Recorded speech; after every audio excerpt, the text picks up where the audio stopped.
Good morning दोस्तों, आज पाठशाला पे आपका स्वागत है। मैं हूँ आकाश मिश्रा। आज हम लोग 10 जनवरी 2026 की डेली करंट अफेयर की क्लास को शुरू करने जा रहे हैं। तो चलिए शुरू करते हैं अपना क्लास।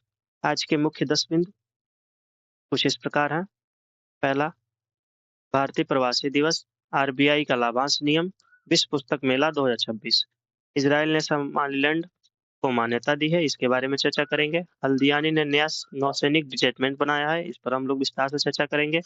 भारत की पहली स्वदेशी जीन थेरेपी बिरसा 101 जो कि बिरसा मुंडा के नाम पर आधारित है, इसको हम लोग देखेंगे। विश्व आर्थिक स्थिति और संभावनाएं रिपोर्ट 2026 ये जारी की गई है यूएन द्वारा। तो चलिए इसको हम भी देखेंगे। अडानी समूह का भूटान में 540 मेगावाट का प्रोजेक्ट, इसको भी हम लोग अच्छी से चर्चा करेंगे इस पे भी। संयुक्त राष्ट्र 2026 चरवाहों का अंतर्राष्ट्रीय वर्ष, संयुक्त राष्ट्र ने 2026 को चरवाहों का अंतर्राष्ट्रीय वर्ष घोषित किया है, इस पे भी हम लोग देखेंगे।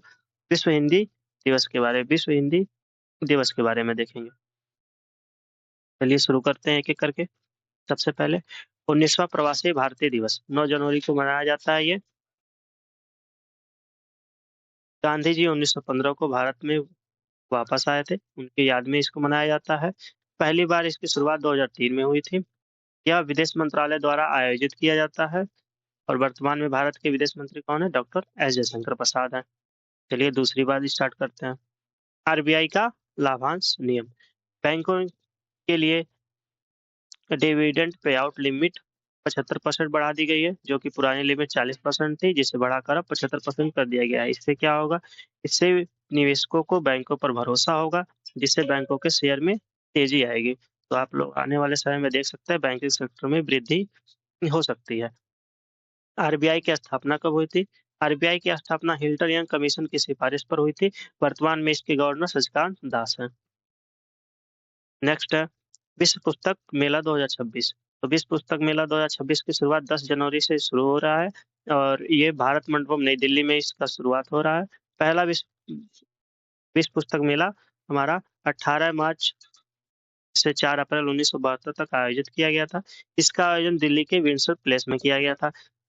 यह विश्व का सबसे बड़ा B2C व्यवसाय टू उपभोक्ता पुस्तक मेला है। इसमें 35 से अधिक देशों के प्रकाशक भाग लेते हैं, तो इसको याद रखेंगे। इसकी थीम जरूर याद रखेंगे, इसकी थीम है सशस्त्र बलों को श्रद्धांजलि। आगे बढ़ते हैं। इजराइल ने सोमालिलैंड को मान्यता दी है। हाल ही में इजराइल ने सोमालिलैंड को मान्यता दी है।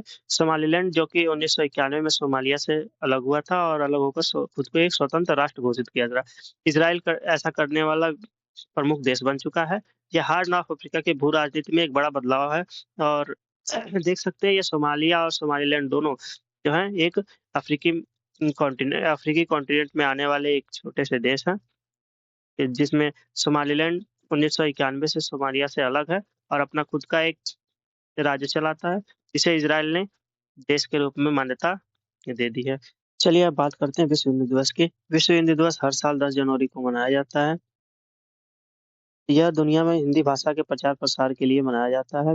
पहला विश्व हिंदी दिवस विश्व हिंदी सम्मेलन 10 जनवरी 1975 को नागपुर में हुआ था। भारत सरकार 2006 में इसके आधिकारिक रूप से शुरुआत घोषित किया था।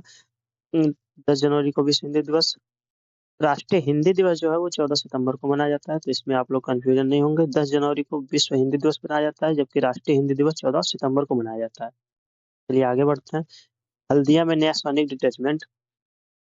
भारतीय नौसेना ने पश्चिम बंगाल के हल्दिया में अपना एक नया डिटैचमेंट स्थापित किया है, जिससे बंगाल की खाड़ी और पश्चिम बंगाल, बांग्लादेश से होने वाली गतिविधियों में काफी सुरक्षा मिलेगी हमको।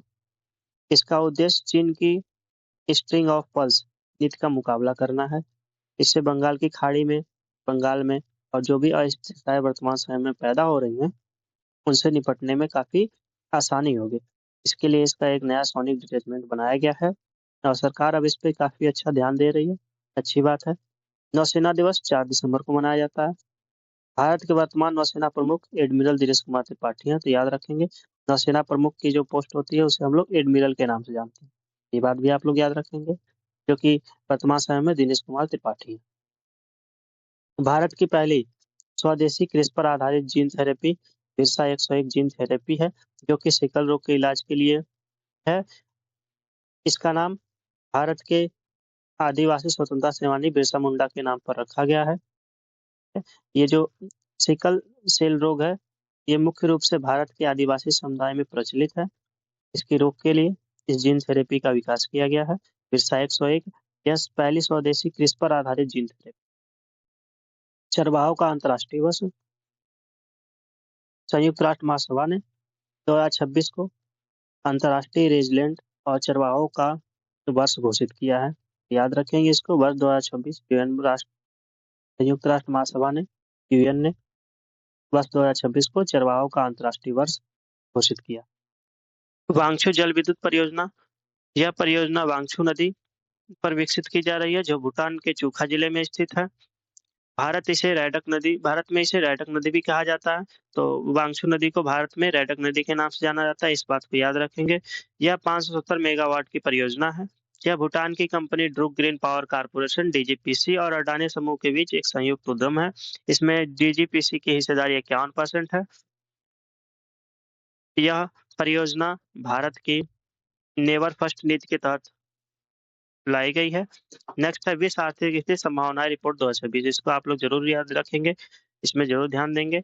संयुक्त राष्ट्र के आर्थिक और सामाजिक मामलों के विभाग UNDESA द्वारा जारी विश्व आर्थिक स्थिति संभावनाएं रिपोर्ट 2026 प्रकाशित की जाती है। इस रिपोर्ट के अनुसार वर्ष 2025-26 में भारत की वृद्धि दर GDP वृद्धि दर 7.2% अनुमानित है।